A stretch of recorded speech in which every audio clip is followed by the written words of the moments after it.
Jadi gini, saya mengajukan keberatan.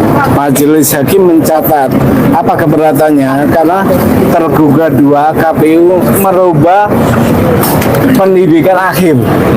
Jadi pertama waktu saya menggugat itu membangun konstruksi petita itu berdasarkan riwayat hidup tergugat 1 itu pendidikan akhir ya, pendidikan akhir.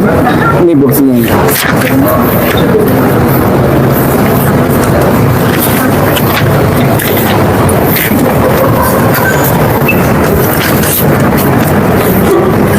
Nah ini ya, nih pendidikan terakhir, ditulis saja pendidikan terakhir. Nah ini saya jadikan untuk membangun konstruksi petita saya. Sekarang dirubah oleh tergugat 2 KPU, pendidikannya menjadi S1.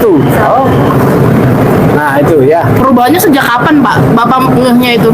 Saya ngeh itu hari Jumat. Nah nanti teman-teman coba dilihat apakah berubah lagi atau tetap S1. Jumat ini, Jumat kemarin Jumat berarti kemarin. beberapa hari lalu ya Pak? Iya. Ini kan sempat viral Pak, ada dugaan nggak ini diubah karena ada tuntutan dari masyarakat? Wah saya nggak berani juga ya. Tapi fakta aja bahwa itu berubah ya. Pak, ini konsekuensi hukumnya apa nih Pak atas perubahan barang bukti itu Pak? Konsekuensi karena ini sangat signifikan terhadap posisi saya, ya harus merubah konstruksi lagi. Itu. Jadi gugatan mau diubah, Pak? Enggak. Nanti kita buat, mudah-mudahan hakim mencatat ini. Berarti tapi konstruksi gugatan Bapak tidak berubah dong ya? Tidak berubah. Karena SMA-nya tidak berubah kan ya? Iya, SMA-nya nggak berubah. SMA tetap yang dilaksanakan di Singapura dan Australia. Ini kan selanjutnya mediasi ya Pak? Mungkin Ibu dari mana? dari Kompas Mas, ada niatan nggak sih Bapak itu sebenarnya mau mediasi apa enggak, atau ada harapan nggak Pak Gibran datang? Kalau mediasi itu hukum acaranya disediakan. Mau damai atau enggak nanti kita lihat ya. Berarti Bapak tapi tetap hadir ya? Ya hadir lah. Ya, oke. Sudah cukup. Makasih Pak Suban ya. Yuk. Tapi tadi Pak Hakim nolak ya, Pak ya? Keberatan Bapak Dicatat. dicatat. Oh, keberatannya hanya dicatat, Pak ya? Ya, teman-teman. Gibran. KPU langsung ngeluarin keputusan. Nah, keputusan apa? Bila KPU dilarang membuka dokumen ke publik. Ya, meski ada batasannya selama 5 tahun loh. Prakteknya nggak semudah itu. Maksudnya 5 tahun, data pejabat selama dia menjabat loh, itu nggak bisa diakses masyarakat. Kita nggak boleh tuh minta data diri ke KPU soal presiden dan wakil presiden. Nah, kan KPU Republik Indonesia hanya nyimpen data mereka berdua. Banyak kalangan bilang, ini data gubernur sama wagub, wali kota dan wawali, serta data diri bupati dan wakil bupati bakal dilarang juga. Lah piye ini? Lah masyarakat percaya, ya nek duwe ijazah. Terus yang ini, ya nek ijazah pal nggak asli. Kan repot ini. Masyarakat jadi milih kucing dalam karung. Jebule itu kucing. Loh mengapa begitu? Keputusan KPU Republik Indonesia atau KPU Pusat akan jadi juri prudensi alias rujukan buat mengeluarkan peraturan yang sejenis. Loh, fokusnya sih memang perkara keaslian ijazah. Padahal jika belajar dari pilkada serentak November tahun lalu itu ada 2 kandidat kepala daerah didiskualifikasi gara-gara ijazahnya palsu. Lah ini kan harus ngerti. Kalau nggak dipublikasikan, tahunya di mana kalau palsu? Kan repot nih KPU ini, parah ini KPU ini. Yang pertama pilkada untuk Kota Palopo itu di Sulawesi Selatan dan pilkada untuk Kabupaten Pesawaran di Provinsi Lampung itu kan didiskualifikasi. Ya akhirnya ketahuan kan kalau itu palsu. Nah, sebelum gonjang ganjing ijazah Jokowi saja, KPU gak gerak menunjukkan ke masyarakat gimana salinan ijazahnya. Loh, Bengawan sendiri sebenarnya sudah nggak tertarik nih bicara kebenaran-kebenaran kayak gini nih. Dalam konteks ini loh. Karena perdebatannya sudah berlebihan, bludak, too much. Rakyat nganggepnya tuh andai bicara tentang ijazah, dianggapnya suka tidak suka sama Jokowi. Ada yang, wah kamu iri sama Jokowi, kamu sakit hati. Wah ini nih para termul-termul tuh. Cuma itu aja yang mereka katakan. Padahal bukan hal masalah ijazah asli atau palsu. Karena Jokowi itu sebagai pejabat publik, pemimpin negara yang harus diketahui oleh rakyatnya. Dan benar-benar ijazah palsu ya coba. Dan tentang ijazah Gibran yang hampir sama.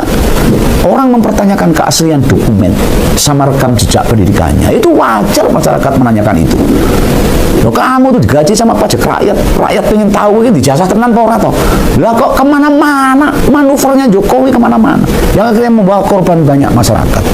Bukan teladan seorang pemimpin kayak gitu itu. Itu sesuatu yang wajar. Masyarakat bertanya. Ya karena dia memimpin kita. Mosok kita dipimpin oleh orang yang menipu, memalsukan dokumen. Anda memang ijazahnya asli, gak usah banyak bicara. Orang usah banyak manuver, orang usah nganggu pengacara, orang usah nganggu preman. Ngapain lu? Kan pemimpin, orang nomor 1 di Indonesia yang bisa mengatakan itu tadi geni. Kenapa takut kalau benar-benar asli? Jadi teladan harusnya buat masyarakat, bukan malah kayak gini ini ancur lebur mawut ruwet. Nah ikuti saja prosedurnya. Nah KPU sendiri harusnya dengan enteng ringan dari mengupload ijazah itu gendang rampung. Kalau saya pribadi mengatakan yang angel ya Pak Jokowi, rintitannya ya KPU GM. Kenapa sih rakyat digituin? Misalnya ada orang tanya, gelangmu asli atau palsu? Asli. Tunjukin aja gelangnya di tes. Oh asli. Gampang kan? Ruwet ini jadinya. Oke teman-teman, kembali lagi di channel saya. Sekarang kita akan membahas KPU diancam di depan kamera. Oke teman-teman, mari kita membahas komentar yang ada di bawah ini. Jokowi Gibran, KPU harus dinimpalkan. Barokala, mereka itu jahat, ingin menghancurkan negara, nimpalkan aja. Gugat KPU karena telah merubah dokumen negara. KPU sudah jelas tidak beres. Tetap semangat Bapak, walaupun nantinya Bapak kalah, tetapi paling tidak Bapak sudah berjuang tentang kebenaran. Di Indonesia memang berat cari kebenaran, apalagi kalau sudah menyangkut aparat negara. Ijazah Jokowi palsu, Pratikno dalangnya, biang keroknya. Pemimpin harus jujur, sepahit apapun. Bila KPU dan hakim tak jujur, mari kita menimpalkan mereka. Bubarkan KPU, ganti semua KPU pusat, ketua, wakil, dan beserta anggota-anggotanya, buktikan ketua. Lalu Hasyim Ashari korupsi dan asusila serta pribadi. Pak Prabowo, kalau seperti ini sikap dan kinerja KPU RI yang seenaknya mengubah pendidikan, terakhir Gibran menjadi sarjana strata 1. Hal ini bisa membahayakan KPU itu sendiri. Masyarakat bisa marah dan demo KPU. Kejar dan terus Pak, biar seluruh rakyat Indonesia sadar betapa bobroknya penegak hukum di negeri ini. Semoga Gibran segera dilengsarkan dari wakil presiden. Bagaimana jadinya kalau negara ini dipimpin oleh orang yang tidak jujur? 10 tahun yang lalu kita sudah cukup banyak dibohongi oleh Jokowi. Sekarang mau dibohongi oleh Gibran, anaknya sendiri. KPU lagi menggugat karmanya. Bongkar kebobrokan KPU Pak Subhan Pala. Pejabat KPU ganti saja semua karena KPU termul. Beraninya KPU, middle opo tidak. KPU-nya di demo di Nepal. Ketuanya KPU itu kenapa harus dihukum? Karena sudah berani mengubah dokumen negara yang sudah inkrah. Jangan begitu dong, KPU jadi bodoh kelakuannya. KPU hakim semua orang-orang Jokowi, pecat semua bikin gaduh. Ayo digugat KPU, tidak jujur melanggar mengubah dokumen, dapat Biran jadi pemimpin negara. Jangan buat mainan. Gibran juga nggak jelas, wakil presiden kan nggak paham hukum. Harusnya Gibran mundur. Jokowi gila kekuasaan, minta-minta periode, tidak akan mendukung Gibran wapres. KPU diadili.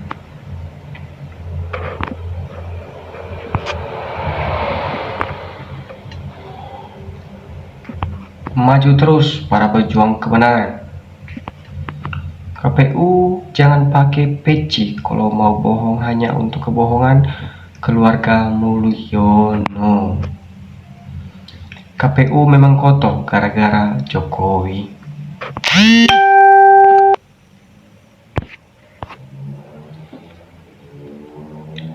KPU harus jujur dan netral, tidak melindungi Jokowi dan Gibran. KPU dibayar dengan uang pajak rakyat, tapi kerjanya nggak becus. Betul, rakyat harus bertindak. 50% pendukung Prabowo Gibran dan jangan kalah sama segelintir rakyat yang kalah Pilpres. KPU harus jujur dan netral, jangan buat rakyat marah. KPU-nya koplak, termual KPU HTS dinepalkan. Ini rakyat yang harus bertindak, kalau rakyat dalam aja percuma. KPU kadal-kadal juga jelas-jelas. Indonesia butuh pemimpin yang amanah dan jujur. KPU kalau tidak jujur dan ikuti nutupin kebohongan, wajib kita nepalkan. Sejak Jokowi jadi presiden, ekonomi hukum hancur semua, apalagi anak yatim akan lebih hancur negeri ini. Memang kepala daerah dan presiden hanya milik KPU dan pilihan hanya oleh KPU. Dasar KPU koplak, tidak berprofesional. Pecat dan bubarkan saja. Setuju Mahmud Hasan nepalkan. Pecat aja, jangan tunggu lama. Masukkan Gibran ijazah palsu.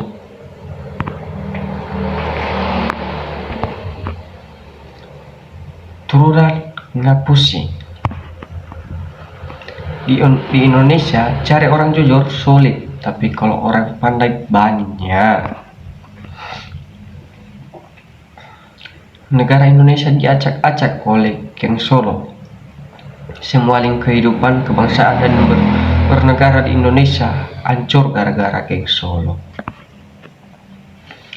KPU benar-benar masih dikuasai Jokowi. Dulu Yasmin Asmari peliharaannya, sekarang Afifuddin juga ternyata berganti pemimpin. KPU tetap peliharaannya. KPU isinya penjahat termol. Gibran masih belum wajar jadi wapres, di sampingnya dicah. Pokoknya yang salah pasti ketar-ketir. Udah terang-terang maling masih aja ada tindakan, rakyat juga betah amat. KPU kehausan uang, tangkap aja dia. Negara ini di setiap hari diacak-acak bapak sama anak. Jokowi, Gibran, banyak bacot kau, Pilpres udah selesai, calon kau kalah. Oke teman-teman, sekian dari channel kita sekarang. kita tutup, ucapkan terima kasih.